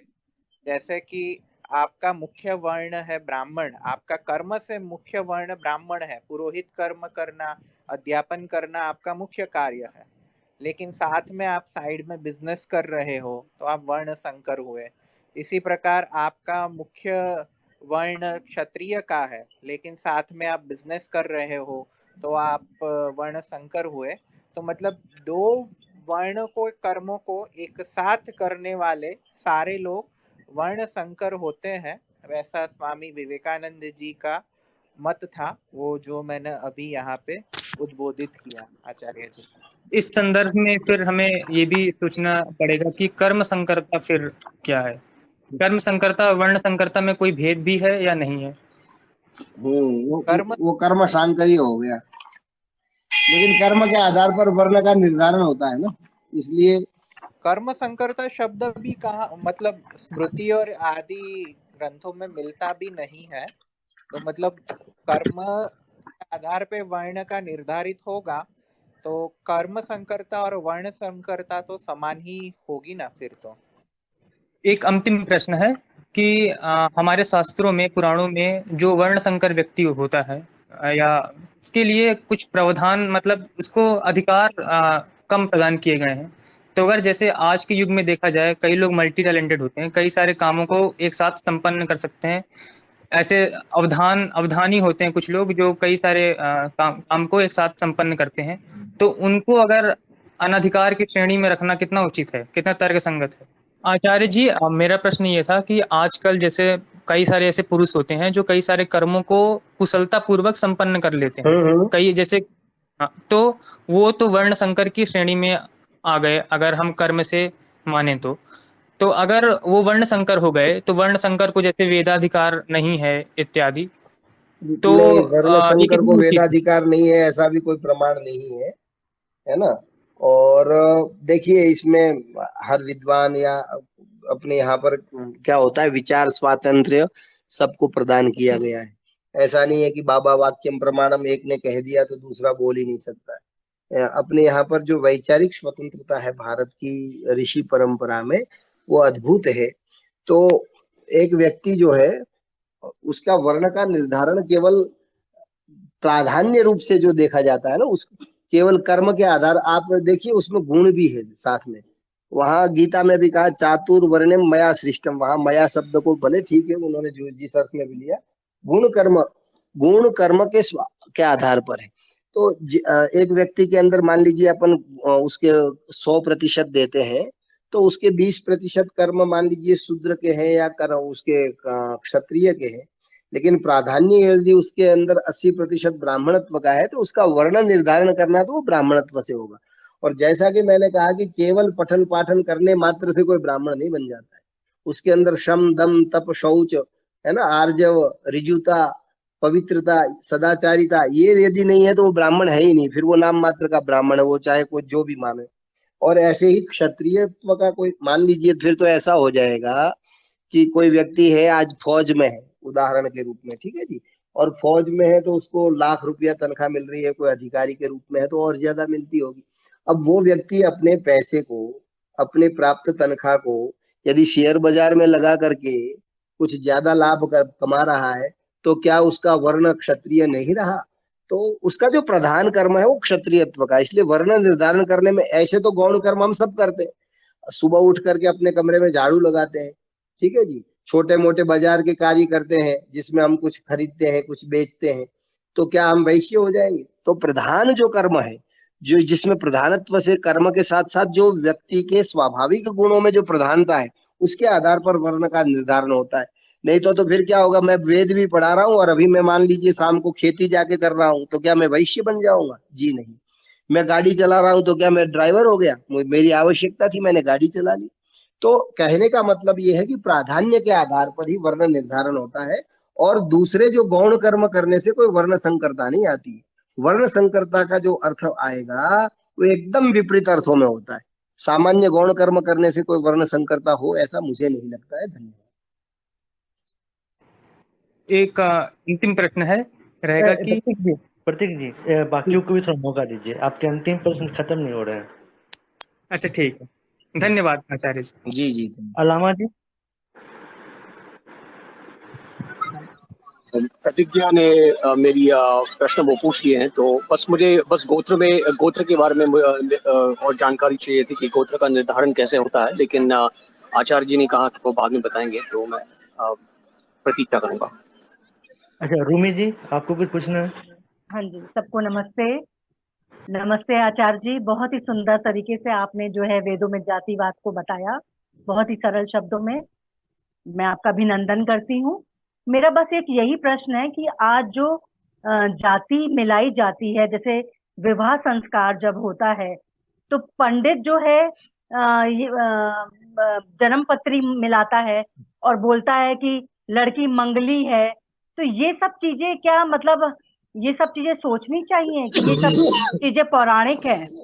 जी नहीं, ये पौराणिक है और इसका वर्ण व्यवस्था से कोई लेना देना नहीं है कि इसका ये ग्रह नहीं मिल रहा है, हाँ लड़की जी। मांगलिक है तो इसका विवाह नहीं होगा, और विवाह होगा तो पति मर जाएगा, एक्सीडेंट होगा। और या इनका विवाह नहीं चलेगा। ये जो करते हैं कर्म, ये वैदिक पंडित बिल्कुल नहीं करते हैं, जिनको या तो अज्ञानतावश भी कुछ लोग ऐसा करते हैं, और कुछ लोग जो है स्वार्थवश भी करते हैं कि भाई मांगलिक है तो आप ये कर्म कराओ, इतनी दक्षिणा दो, ये पूजा पाठ कराओ, तो आपका ये मांगलिक दोष है वो दूर हो जाएगा, है ना। तो कुछ लोग स्वार्थवश भी करते हैं और कुछ लोग अज्ञानतावश भी ऐसा कर्म करते हैं। वस्तुतः वैदिक धर्म में या वैदिक विवाह में, या जो अपना वैदिक स्वयंवर विवाह है, उसमें तो गुण कर्म स्वभाव मिलाया जाता है। बाकी कोई ग्रह और नक्षत्रों का कोई लेना देना नहीं, और ये सारी जो बातें हैं उसको वैदिक धर्म जो है वो स्वीकार नहीं करता है, उसको प्रामाणिक नहीं मानता। तो क्या ये ज्योतिष विद्या गलत मानी जाएगी? ये जो फलित ज्योतिष है वो गलत है, जिसमें ये कहते हैं कि शनि ग्रह, आज आप शनि ग्रह है वो अभी आपका नुकसान कर रहा है, मेरे को फायदा कर रहा है। राहु आपका फायदा कर रहा है, वो नुकसान और फायदा जो भी करेगा वो सबका एक जैसा, जैसे सूर्य है वो प्रकाश सबको देता है, चंद्रमा शीतलता सबको देता है, वैसे ही देता है। जो फलित ज्योतिष है वो गलत है, जो गणित ज्योतिष है वो सही है। जो सौर सिद्धांत आदि पुस्तक है, सूर्य सिद्धांत आदि, उन पुस्तकों के आधार पर जो काल गणना की है वो सही है। राहु और अभी आप वक्री हो रहा है, और साढ़े शनि की 7.5 चल के ढैया चल रहा है, ये सारी बातें सब बस ऐसा ही है जी, ऊपर ही ऊपर पाखंडी चल रहा है, बाकी कुछ नहीं है। बहुत बहुत धन्यवाद आपका। धन्यवाद, नमस्ते। मुंजा जी का प्रश्न है, उसके बाद प्रतीग्न जी को प्रश्न पूछना हो तो बोल पाएंगे। हाँ जी, धन्यवाद। मैंने गोत्र पे ही पूछा था, मैं उसी पे हूँ। जैसे कि मैंने कई देखा है कि जैसे कई जातियां हैं, उनमें जो गोत्र है वो गोत्र कई और जातियों में भी मिलती है। मतलब एक गोत्र में अगर एक जाति में कोई पंडित में कोई कश्यप है, तो ठाकुर में भी उसी गोत्र के नाम से है। तो क्या मतलब कि वे मैंने दोनों जैसा एक ही? आपको निवेदन किया था, 7 ऋषि है, भरद्वाज, अंगिरस, है ना, अत्रि, गौतम आदि। मुख्य तो गोत्र 7 जी। ही थे प्राचीन काल में, उन्हीं ऋषियों के हाँ नाम जी। पर गोत्र चले हैं। और इससे यही सिद्ध होता है, देखिए आज जो हमारे हिंदू समाज में छुआछूत की बड़ी भारी जो है एक त्रुटि है, आज आप हरिजनों में देखेंगे तो भी वहां जो है ना परमार मिल जाएंगे, चौहान मिल जाएंगे, और क्षत्रियों में भी जी, जी, मिलते हैं, मैंने है ना जी, यही बात मैंने देखी है। दर्जियों में भी मिल जाते हैं। और बहुत सारी जो अपनी यहाँ तथाकथित जन्मना जातियां हैं, तो इससे सिद्ध होता है कि हम सब पहले एक ही थे। ये तो कालांतर में अपनी अज्ञानता से या विधर्मियों ने, जैसे लोग कुछ कहते हैं कि भाई ये जो भंगी समाज हुआ, जो मैला उठाने वाला, वो मुस्लिम काल से हुआ। इसमें कितने प्रामाणिक ऐतिहासिक तथ्य है ये तो और विवेचनीय है, लेकिन उसमें ये हुआ कि भाई उनको जबरदस्ती कहा गया कि आपको ये हमारा जो है ये गंदा उठा के हमारे राजमहल की महिलाओं का उठा करके आपको बाहर डालना पड़ेगा। तो उन लोगों ने धर्म परिवर्तन नहीं किया है, उस गंदे उस मतलब इस सेवा के कर्म को, जिसमें मलमूत्र को उठाना भी स्वीकार कर लिया, लेकिन वो सनातनी बने रहे, तो अभिनंदनीय है। और गोत्र जो है वो ऋषियों 7 ऋषियों से ही चले थे। फिर कालांतर में जैसे मैंने बताया, कुछ लोगों ने अपने ही पूर्वज कोई श्रेष्ठ हुआ तो उसके आधार पर कर लिया। कुछ लोगों ने जो है सिंधु नदी के आसपास से आए थे तो सिंधी समाज पूरा बन गया। तो इस प्रकार से भी गोत्र और गांव के आधार पर लोगों ने अपने सरनेम के साथ जोड़ने लग गया। कुछ लोगों ने, आप जानते हैं, शास्त्री एक उपाधि है, डिग्री है ना जी। जो लाल बहादुर शास्त्री जी जो थे, उन्होंने संस्कृत विद्यापीठ से अध्ययन किया था, तो शास्त्री उनको उपाधि मिली थी। मतलब एक डिग्री, जैसे बीए होती है, बीकॉम होती है, बीएससी होती है, तो शास्त्री उपाधि थी। लेकिन कालांतर में क्या हुआ, उनके बेटों ने शास्त्री शास्त्री शास्त्री लगाना कर प्रारंभ कर दिया, उनका कोई शास्त्र से कोई लेना देना नहीं था। ऐसे ही आर्य समाज के साथ हुआ। जब आर्य समाज ने जन्मना जातिवाद का खंडन किया, तो अपने जो कोई शर्मा लगाता था, कोई वर्मा लगाता था, कोई ऊंच नीच जात राजपूत आदि लगाता था, उनमें सब लोगों ने क्या किया कि आर्य लगाना प्रारंभ कर दिया कि हम आर्य हैं, आर्य हैं। तो आर्य होने से क्या हुआ कि हमारे यहाँ पर आप देखेंगे कि उत्तराखंड के अंदर यशपाल आर्य और बहुत सारे नेताओं के पीछे आर्य लगा हुआ है। वस्तुतः वो सब अपनी जो हिंदू समाज की जो तथाकथित जातियां थी उसमें दलित वर्ग से थे। तो उन लोगों ने कि भाई हम आर्य लगाना शुरू कर दिया, वो आर्य समाज के सिद्धांतों में विश्वास नहीं रखते थे। या आज भी ऐसे लोग हैं हमारे यहाँ सिरोही जिले में भी, जिनके पूर्वज कभी शायद आर्य रहे होंगे, लेकिन उन्होंने तो अब बस अपने सरनेम में आर्य लगाना शुरू कर दिया। तो ये सब ऐसी परंपराएं चल रही है जो सही नहीं है। कुल मिला के हमें एक ही बात पर इस सारी चर्चा का सार ये होता है कि सारी मनुष्य जाति एक है और हम सबको मिल करके अत्यंत प्रेम से रहना चाहिए।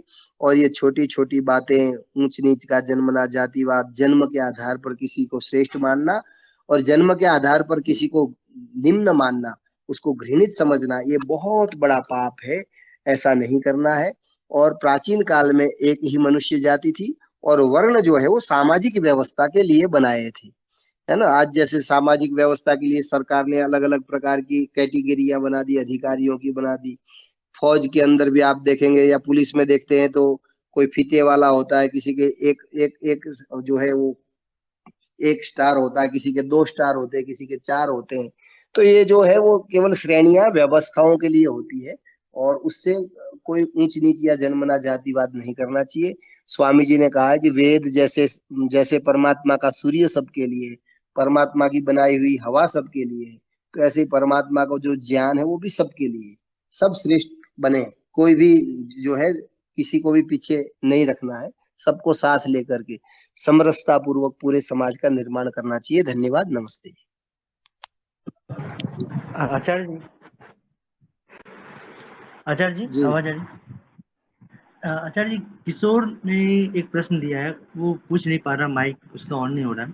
उसका प्रश्न है कि जो ब्राह्मणों के बच्चों का जो उपनयन संस्कार है वो 8 वर्ष में, क्षत्रियों का 11 वर्ष में, इस तरह से है, तो इन बच्चों का वर्ण कैसे निर्धारित होता है? उनका तो कोई कर्म है ही नहीं अभी। हाँ, नहीं वो बात आपकी ठीक है। देखिए कुछ कर्म ऐसे होते हैं कि जैसा उन्होंने कहा वो बिल्कुल सही प्रश्न है उनका, कि उसका 8 वर्ष में, उसका 11 वर्ष में, और ब्राह्मण बालक है तो ये उपवास करे, क्षत्रिय है तो ये करे। तो देखिए पूर्व जन्म के ऐसा भी अपन मानते हैं कि इस जन्म के हमारे जो कर्म है उन कर्मों के आधार पर ही हमारा अगला जन्म निर्धारित होता है ना। तो हमारे जिस प्रकार के जीवात्मा के कर्म होते हैं उसके आधार पर उसको ऐसे माता पिता मिलते हैं। किसी को तो बहुत अच्छे माता पिता मिलते हैं जो एकदम धार्मिक होते हैं, शुद्ध शाकाहारी होते हैं, ईश्वर भक्त होते हैं, और किसी को ऐसे मिलते हैं जो एकदम नास्तिक है, मांसाहारी है। तो वो सब कर्मों के फल के आधार पर होता है। तो उस बाल्यकाल में केवल एक समय ऐसा आया कि भाई बाल्यकाल में उसके माता पिता यदि ये वर्ण के हैं तो ये स्वाभाविक होता है कि जो जिस माहौल में जो व्यक्ति जैसे रहता है, मान लो आप संस्कृत भाषी माहौल में रहेंगे तो आप भी संस्कृत बोलने लग जाएंगे, अंग्रेजी वालों में रहेंगे तो अंग्रेजी बोलने लग जाएंगे। तो जो भी बालक 8-10 साल का होता है तो जिस परिवार में रहता है, क्षत्रिय कुल में रहेगा तो उसके अंदर वीरता का गुण स्वाभाविक रूप से आता है। क्योंकि रक्त और जो विचार से वो भोजन जो करेंगे उसके आधार पर, विचार के आधार पर जो रज और वीर्य से ही हमारे सबका निर्माण होता है। तो इसलिए वो जो शास्त्र में स्वामी जी ने भी संस्कार विधि में लिखा है वो केवल इस आधार पर कि उस समय जो है वो उसके माता पिता का जो वर्ण है उसके आधार पर ही उसका उपनयन करवा दिया जाए। उपनयन होने के बाद में फिर जब वो विद्या अध्ययन करेगा और विद्या पूरी होने पर आचार्य और गुरु जो है उसका वर्ण निर्धारित करेंगे। तो उसमें कोई ऐसे भेदभाव की बात नहीं थी। ये माना जाता है कि ब्राह्मण कुल में है तो उसके पिता थोड़े से विद्वान होंगे तो उसको पढ़ाएंगे, वो पढ़ने के योग्य शीघ्र हो जाएगा। क्षत्रिय कुल का होगा तो वहां पठन पाठन का माहौल थोड़ा कम होगा तो उसकी थोड़ी उम्र बड़ी होने पर पढ़ने लग जाए। लेकिन उसमें यह नहीं है कि क्षत्रिय का बालक 8 वर्ष में करे तो पाप होगा, ऐसा भी नहीं है। वो चाहे तो वो भी 6 वर्ष में कर सकता है। ये शास्त्रों ने प्राचीन काल में नियम बनाए हैं और उनमें जहां तक हम स्वीकार कर सकते हैं, जितना पालन कर सकते हैं उतना अपने को करना चाहिए। धन्यवाद जी, मेरा प्रश्न ये था कि आज हमारे समाज में, आधुनिक समाज में वैज्ञानिक हैं, डॉक्टर हैं, कुछ लोग बिजनेसमैन भी हैं, तो अब व्यवस्था तो सब कुछ कर्मठ और तो आज के समाज के दृष्टिकोण में वैदिक वर्ण व्यवस्था का पुनर्स्थापन जैसी प्रणाली का क्या औचित्य है? मतलब ब्राह्मण, क्षत्रिय, वैश्य, शूद्र इत्यादि विशेषणों का क्या औचित्य है? क्योंकि आज समाज तो कर्म कर्म के आधारित ही चलता है। हाँ, आपकी बात ठीक है। प्राचीन काल में ये समाज को इन 4 भागों में बांटा था। आज का समाज यदि यह स्वीकार, मतलब ये है, देखिए कि जो गुणों के आधार पर यदि कोई, ये तो प्राचीन चर्चाएं चल रही है, गुणों के आधार पर कोई व्यक्ति चाहता है कि मेरा प्राचीन काल में जो वर्ण व्यवस्था थी उसके आधार पर मेरा वर्ण क्या हो, तो वहां स्पष्ट बता दिया ये गुण जिसके होंगे, ये कर्म जिसके होंगे उसको आप ये मान सकते हो। तो जो वैज्ञानिक है उनमें भी बहुत सारे ऐसे हैं जो ब्राह्मणत्व का ही कार्य कर रहे हैं। ज्ञानम विज्ञानम आस्तिक्यम स्पष्ट कहा है, जो ज्ञान और विज्ञान को मानता है विज्ञान वैज्ञानिक खोज करता है, वो ब्राह्मणत्व में आ जाएगा। तो उसका औचित्य मानना नहीं मानना वो व्यक्ति की अपनी याद ऊपर निर्भर करता है कि, और हम ये भी नहीं चाहते कि वो पूरी वर्ण व्यवस्था आज अपन एकदम समाज, और समाज अभी इतना मतलब देखिए ये सब कुछ बातें ऐसी होती है जो शास्त्रों में तो है, लेकिन उसको व्यवहारिक रूप में लाना अत्यंत कठिन है। आज की जो जनसंख्या है 1 अरब 30 करोड़ लोग जो हिंदुस्तान में है, पूरे विश्व को तो अपन छोड़ दें, तो उस सब को इन सब में लाना, और फिर यदि जो शास्त्रों की सारी बातों के आधार पर अपन देखते हैं तो आज आज का मनुष्य जो है वो बहुत पीछे हो चुका है ना। उस स्थिति में जो प्राचीन काल की आदर्श स्थिति पे पहुंचने में हमें कई पीढ़ियां गुजारनी पड़ेंगी, हजारों वर्ष लगेंगे जब हम उस उच्च स्तर पर पहुंच सकते हैं। अच्छा, मेरा क्वेश्चन ये था कि आपके हिसाब से जो सरनेम होते हैं मतलब as per your occupation change होने चाहिए या फिर ये सिर्फ फिक्स होने चाहिए? क्या कह रहे हैं कि क्या होना चाहिए चेंज? सरनेम। आवाज नहीं आई जी, स्पष्ट समझ में नहीं आ रहा। सरनेम हिंदी सरनेम, में क्या हाँ बोलते हैं? सरनेम। या तो क्या कह रहे हैं, सरनेम का क्या होना चाहिए? मतलब ये ऐसे चेंज होने चाहिए क्योंकि these are on the basis of your occupation. बिल्कुल चेंज कर सकते हैं। पिता का यदि गुण कर्म स्वभाव अलग है और आपका अलग है, लेकिन ये थोड़ा कि मेरे पिता आर्य लगाते तो मैं भी आर्य लगाऊंगा, मेरे पिता शास्त्री लगाते थे तो मैं भी शास्त्री लगाऊंगा, जी नहीं। आज जैसे वो आज वर्ण उसके आधार पर भी अपन देखते हैं, कर्म के आधार पर भी व्यक्ति जो है उसकी वर्ण कुछ भी हो, लेकिन वो यदि डॉक्टर हो जाता है तो डॉक्टर ये लगा देता है। कुछ लोग जो है अपने आगे प्राध्यापक लगा लेते हैं, है ना, कुछ कर्म के आधार पर भी लगाते ही हैं, तो वो बदल सकते हैं, उसमें कोई विशेष बात नहीं है। मतलब ये चॉइस है या फिर ऐसा करना ही चाहिए? मतलब आपने किसको देखा ऐसे करते हुए, या फिर हाँ ये कर सकते हैं इस वाले तरीके से?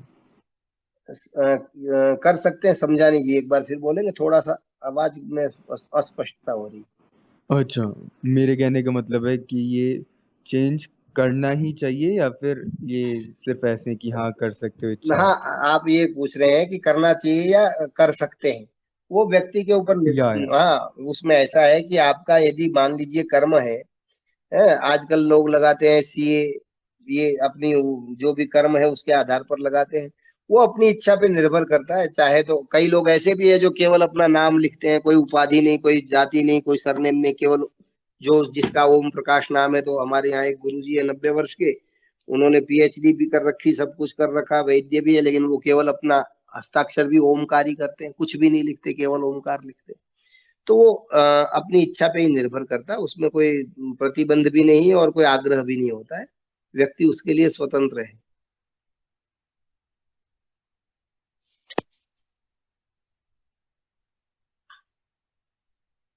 कुलदीप जी, आप पूछना चाहे तो पूछेंगे, अब 10:30 होने को है। एक प्रश्न लेके फिर हम सभा को कंक्लूड करेंगे। बाकी जिनके जी प्रश्न नमस्ते है आचार्य जी। फिर अब नेक्स्ट टाइम पे पूछ पाएंगे। नमस्ते आचार्य जी। नमस्ते जी। सर जी, मैं ये पूछ रहा हूँ कि जो जातीय व्यवस्था है जन्म पर आधारित, जिसमें अस्पृश्यता, छुआछूत, इस प्रकार की जो बातें हैं, तो यह कब से प्रचलन में आई आचार्य जी? कुछ है इसका कि किस काल से हुई शुरू हुई है और किन के द्वारा शुरू की हुई? हाँ, आप ये पूछ रहे हैं कि जन्मना जातिवाद, ऊंच नीच का भेदभाव, अस्पृश्यता, छुआछूत जी कब से प्रारंभ हुई है? जी, तो कब लगभग कब से? मेरे विचार से ये बस इनके समय से ही हुई है, मुगल काल से ही हुई है, उससे प्राचीन, या हो सकता है पुराणों में भी इसका कुछ जन्मना जातिवाद का वर्णन आया, और शंकराचार्य के, आया आचार्य जी? हाँ हाँ, अब शंकराचार्य जी ने स्वयं लिखा है, या उसमें भी हाँ प्रक्षेप हुआ है कि कोई यदि शूद्र जो है वो वेद सुन ले तो उसके कान में शीशा डाल दे, जिह्वा का, यदि वेद मंत्र बोल दे तो जिह्वा काट ले, है ना, ऐसा आया जी है। आचार्य जी। अब वो उन्होंने स्वयं ने अच्छा लिखा आचार्य है, जी। उनके शिष्यों ने लिखा है, या प्रक्षेप हुआ है, वो हाँ उनके, लेकिन आज भी जो जो जन्मना जातिवाद को मानने वाले लोग हैं, आज भी ऐसी ब्राह्मण पाठशालाएं हैं, जो वेद पाठशालाएं हैं, उसका आज भी नियम है कि भाई केवल ब्राह्मण ही वेद पढ़ने का अधिकारी है और किसी को नहीं है। तो जन्मना जातिवाद से भारत का बहुत ज्यादा नुकसान हुआ है, और उसको बिल्कुल अपने को छोड़ देना चाहिए। हीनता का या श्रेष्ठता का भाव जन्म से मानना जो है वो ईश्वर की बनाई हुए संविधान या ईश्वर की न्याय व्यवस्था के साथ विश्वासघात करना है, ईश्वर का अपमान करना है। अच्छा आचार्य जी, जो आदि शंकराचार्य हुए उनके नाम से ये प्रचलित किया गया है क्या? हाँ हाँ बिल्कुल, उनके भाष्य जो मिलते हैं ना, उनके उपनिषदों के जो भाष्य है, उन भाष्यों में आज भी लिखा हुआ है। और जो उनके शिष्य लोग हैं वो तो कहते हैं बिल्कुल सही है, वो आज भी मान रहे हैं। अब उनको कोई, क्योंकि वो ब्राह्मण कुल में जन्मे हुए हैं तो वो अपने आप को श्रेष्ठ मानते और दूसरों को हीन मानते। जी धन्यवाद आचार्य जी। मगर इसकी अच्छी खासी पॉसिबिलिटीज भी तो है कि बाद में मतलब मिक्सअप हो गई वो चीजें, किसने ऐसे एडिट कर अब यही मैं कह रहा हूँ कि अब भाई साहब आप तो आश्चर्य करेंगे, ये वैसे वो विषय भिन्न है कि गो हत्या, गाय की हत्या नहीं होनी चाहिए, इस विषय में भारत में आंदोलन चले। आज के लोग कहते करपात्री जी ने ये कर दिया और वो कर दिया। लोगों ने उस समय जो हमारे विद्वान थे आर्य समाज के, उन्होंने कहा भाई आपके तो वेदों में लिखा है, शायण और महीधर के भाष्यों में ये लिखा है कि गाय के बछड़ों के अंगों को काट के आहुति देने से वो बछड़ा स्वर्ग में जाएगा, तो आप गो हत्या का विरोध कैसे कर रहे हैं? उस समय उन सब ने जो है ऋषि दयानंद के जो भाष्य को था उसको माना, लेकिन तब भी शंकराचार्य ये मानते थे कुछ कि नहीं ये लिखा है वो सही है, बछड़े को मारने यदि होम आहुति में डालेंगे ना हवन में तो उसको तो स्वर्ग में जाएगा। तो ये सब बहुत सारी हिंदू समाज की दुर्बलताएं हैं जिसके कारण आज जो है अपन पद दलित हो रहे हैं, है ना, और दबाए जा रहे हैं। तो और ये आज सारी बातें जहां भी आती है, देखिए ये नुपुर शर्मा का मुद्दा चला, तो मुस्लिम लोग जो भी हमारे ऊपर आक्षेप करते हैं, या ईसाई लोग या वामपंथी लोग करते हैं कि ब्रह्मा ने ये कर दिया और उसने वो कर दिया और उसके साथ ये गलत व्यवहार कर दिया, तो ये सारा अपने पुराणों में लिखा हुआ है। अब वो हमारे पंडितों ने लिखा या तुम किसी ने प्रक्षेप किया, चाहे ईसाई ने किया, चाहे मुसलमान ने किया, चाहे पंडित ने किया, लेकिन आज भी विद्यमान है। या तो हमारे समाज में इतना साहस होना चाहिए कि हम एकदम नहीं सशक्त शब्दों में कहे कि हम इसको नहीं मानते, है ना, वो नहीं है। आज भी ब्राह्मण समाज बहुत सारी गलत बातों को मान करके चिपकाया हुआ है, या सन्यासी वर्ग। वहां देखिए शंकराचार्य भी केवल उसी को बनाते हैं, महामंडलेश्वर भी उसी को बनाते हैं।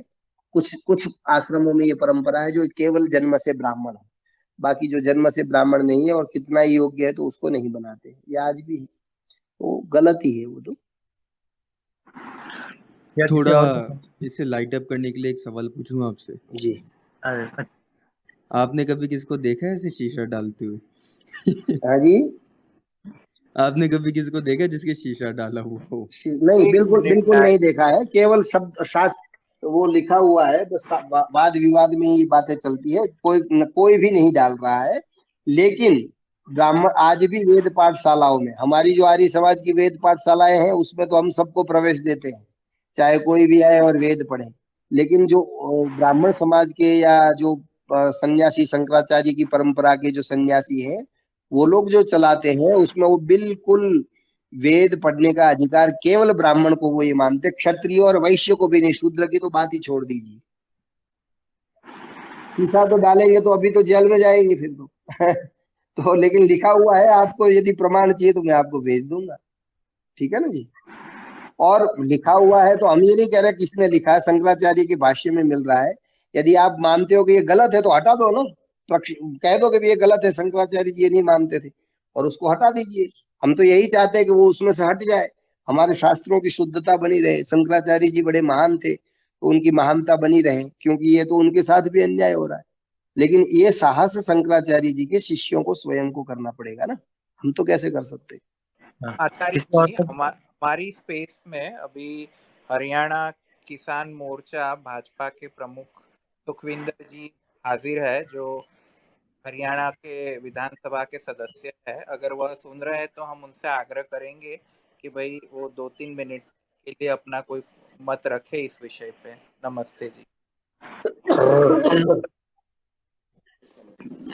जी नमस्कार। और अभी मैं आचार्य जी को सुन रहा था, जो विषय है क्या वेदों में जातिवाद है, तो इस विषय के ऊपर तो जब तक पूर्णतः मैंने पढ़ा ना हो, मुझे ज्ञान ना हो, तो मैं कोई विषय इस पे नहीं रख सकता। परंतु आचार्य जी प्रणाम। और मेरे साथ आपके अजीज, आपके लाडले अभी बैठे हैं, बहुत बार अच्छा, वरुण चौधरी जी मेरे पास बैठे हैं, हाँ शायद वरुण इनकी जी, आप, शादी। वो मैं कहने ही वाला था कि जी आप शिवराणी जी हो, वरुण जी हमारे शिवराणी है। जी जी जी, हम अभी प्रशिक्षण शिविर था हमारा, तो हम साथ ही थे, एक ही रूम में है दोनों, तो आपका नाम आया तो इन्होंने बड़ी खुशी हुई, आवाज से ही पहचान लिया इन्होंने। जी जी जी। तो एक बार मैं वरुण जी से ही निवेदन करता हूँ, इस विषय के ऊपर भी अगर कुछ रखना चाहे तो वो रख पाएंगे। नमस्ते जी। नमस्ते जी वरुण जी। और ठीक है जी। जी जी बिल्कुल ठीक है। मैं नहा रहा था, नहाते ही जैसे निकला आप बोल रहे थे उस समय, जी जी। तो मैं तुरंत भाग के आया। मैंने कहा 1 मिनट, ओम प्रकाश जी हैं ये तो। सुखविंदर जी ने देख के कहा, बोला हाँ जी ओम प्रकाश जी हैं। तो मैंने कहा हाँ ठीक है, मैं नमस्ते जरूर करूंगा। चलो जी ठीक है। तो जी जी जी जी धन्यवाद। जी, हाँ अभी विषय पे तो कोई गंभीरता से जानकारी नहीं है जी, क्योंकि मैंने सुना भी नहीं है पूर्ण रूप से, और सुखविंदर जी लगातार सुन रहे थे, जी जी जी। तो वो ही बताएंगे जी। और स्वास्थ्य ठीक है जी? हाँ जी हाँ जी। सभी को जी जी नमस्ते नमस्ते। जी, जो मेरे लायक कोई अगर ऐसा आएगा आज की पॉलिटिकल स्थिति में कुछ अगर, तो मैं उस पे कुछ बात रख पाऊंगा, बाकी मैं सुनना पसंद करूंगा। जी जी धन्यवाद। तो आप सबने अब समापन करें सुमित जी? हाँ जी। आप सबने अपना अमूल्य समय निकाला, इस शास्त्र चर्चा में भाग लिया। देखिए मत भिन्नता होना अलग विषय है, मन भिन्नता नहीं होनी चाहिए। हम सबका एक ही लक्ष्य है कि पूरा समाज समरस हो। प्रत्येक व्यक्ति को जो शास्त्र पढ़ना चाहे तो शास्त्र पढ़े, और उसको जन्म के आधार पे न किसी को श्रेष्ठ मानना है न किसी को नीच मानना है। सब एक ही परमपिता परमेश्वर की हम सब संतानें हैं, मनुष्य हैं, और ईश्वरीय वाणी को हम सब ज्यादा से ज्यादा पढ़ें, उसको अपने जीवन में धारण करें और उसके अनुसार आचरण करें। आध्यात्मिकता के साथ साथ राष्ट्रवाद का भी चिंतन करें, और इस देश को अपन जो है सशक्त भारत बनाए, और भारत को फिर आर्यावर्त में परिवर्तित करने का हम सब मिलकर के प्रयास करें। तभी विश्व का और प्राणी मात्र का कल्याण संभव है। धन्यवाद, आप सबने सुना। पुनः पुनः धन्यवाद। सबको नमस्ते। ओम। ओम द्यौः शांतिः, अंतरिक्षं शांतिः, पृथिवी शांतिः, आपः शांतिः, ओषधयः शांतिः, वनस्पतयः शांतिः, विश्वे देवाः शांतिः, ब्रह्म शांतिः, सर्वं शांतिः, शांतिरेव शांतिः, सा मा शांतिरेधि। ओम शांति शांति शांति।